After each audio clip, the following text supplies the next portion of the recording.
So here it is. After a week of playing it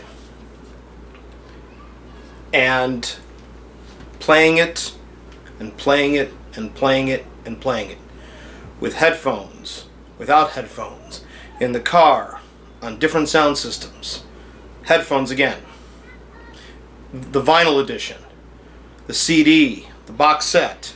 So here is my review of the Sgt Pepper's Lonely Hearts Club Band Deluxe Edition box set.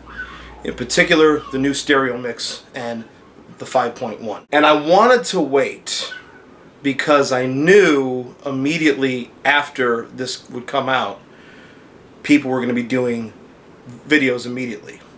And I didn't want my enthusiasm for it or disappointment for it overshadowing everything. I really felt with an important release like this, I really had to make sure that I was hearing it. And if maybe my enthusiasm overwhelmed me and I was being blinded by my own enthusiasm, if that makes any sense. But let me give you a bit of history here. This is a new stereo mix. They're not touching the mono mix. I know a lot of people don't want to believe it. The original stereo mix was an afterthought. The mono mix was the way the boys wanted everybody to hear it, and George Martin. I grew up with the stereo mix. I got a copy for my first communion in November of 1981 on vinyl. It was the Purple Capitol label, and that's how I heard it. That's how I heard it. That's how I heard it with the 1987 CD when it came out. But over the years, especially listening to music on headphones, the 1967 stereo mix just it seemed empty when I would have headphones on. Now, some people have talked about hard panning in this. I can tell you right now there's no hard panning, especially if you listen to it with headphones. The 67 stereo mix is massively hard panned. And I can tell you right now, the stereo mix of Lucy in the Sky with Diamonds, organ, tambura, acoustic guitar, and drums in the left stereo channel. The vocals are center, the bass is sort of off-center, and George's electric guitar in the right stereo channel. With headphones on, both of those channels sound very quiet, and the vocal becomes prominent, and that's pretty much what you hear. And the 67 mix always suffered from that, in my opinion. The stereo mix, mind you. When I discovered the mono mix, yes, that edit between Sgt Pepper Reprise and Good Morning did not quite make any sense, but that started to be my go-to version. And when the 2009 mono remaster came out, that became my go-to as well.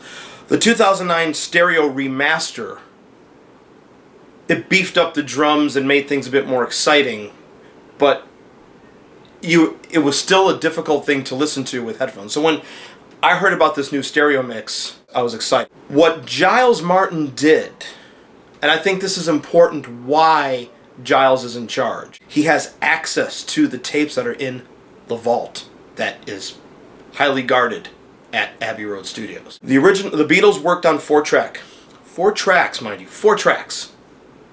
Not 8, which was becoming the norm in the US, not 16, as we finally got to at the end of the 60s decade. 4 tracks, and as a result of that, they'd have to do a reduction mix down to 1 track to make room for more tracks. What's called bouncing down.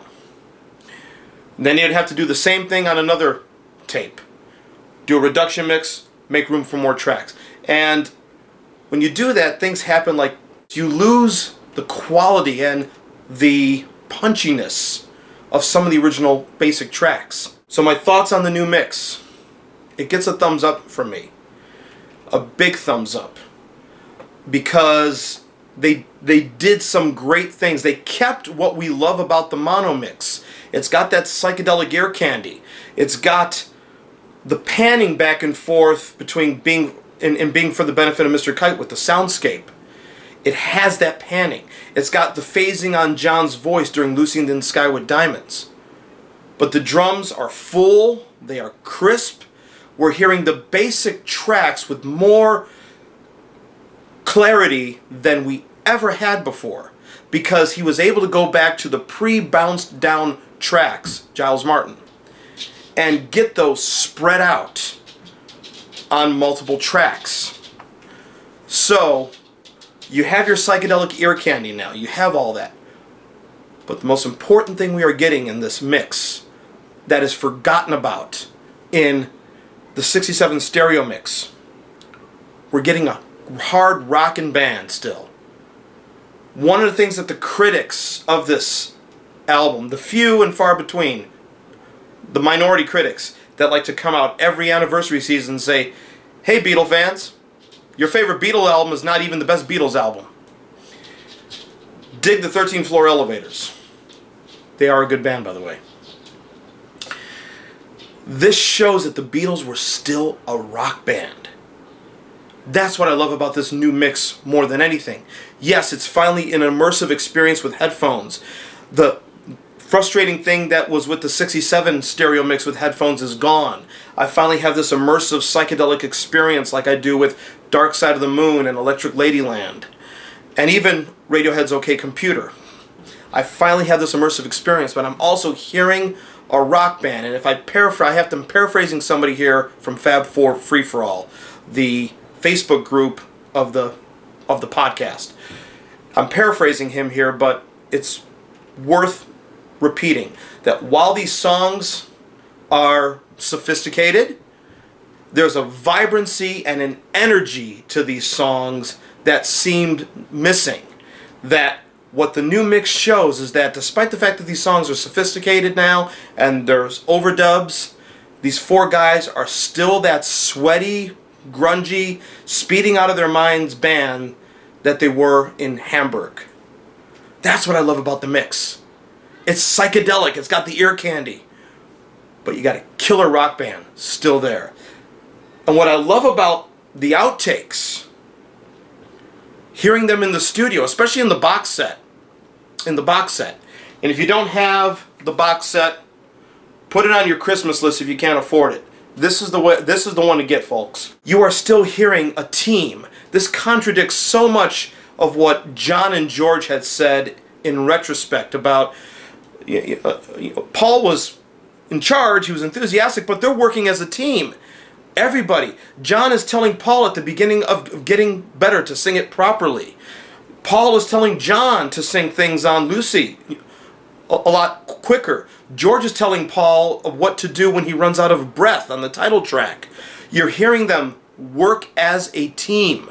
This is probably the last of them as the brotherhood, the four-headed monster, as Mick Jagger called them. They knew that they were onto something special with this album.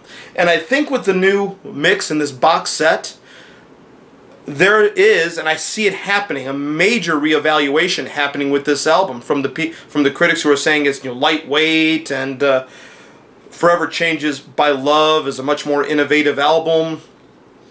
And that's also a good album, by the way. This now should be reevaluated because it is a killer psychedelic rock album now that doesn't lose the rock elements.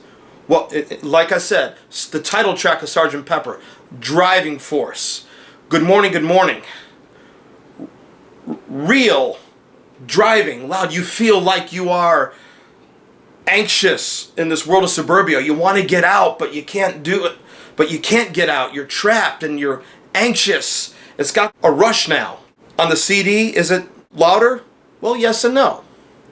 Now, just because it's loud does not necessarily mean it's a bad thing. They did use some peak limiting, but just for taste. Being for the Benefit of Mr. Kite is loud, but She's Leaving Home isn't. Within You Without You isn't. Lovely Rita isn't. They used it where it was necessary. Now, it's not as loud as a Metallica CD, especially the ones that they were issuing in the mid-90s with the whole loudness war thing. This, Giles did a masterful job. He really earned some respect here, in my opinion. Now, the 5.1 mix is extremely immersive. This was not a conservative job like Giles did on the Beatles One Plus thing. This is an immersive experience. It's conservative where he needs to be, but radical where he needs to be as well. And it's not loud to the point where the dynamic range is gone. And the vinyl is also another great way of hearing this. But basically, the box set is the way to go. The new stereo mix, I love it. It's really given me a new appreciation for the album, because it started to drift away from me for a while. It started to drift away from me. I loved the mono, but every time I wanted to hear the stereo mix, it just didn't do it for me. So the album started to drift away from me, and I was heading more towards Revolver. But this new mix made me reappreciate it all over again. It made me fall in love with it all over again. So this deluxe edition of Sgt Pepper with the new stereo mix, yes. Now you do get a new transfer of the mono mix in here as well. And to me, the new transfer beats the 2009 mono remaster of it. But the new stereo mix gets a thumbs up. The whole set, the whole packaging, the booklet that is in here that I unboxed. They outdid themselves with this package. This is the package that we as diehards have always wanted. This is probably the best thing Apple has released since the 2009 stereo and mono remasters. It's the best thing that they had released, in my opinion. I'm still playing it, and I'm probably going to be talking about this to other Beatlemaniacs for probably the rest of the year. Thank you for watching.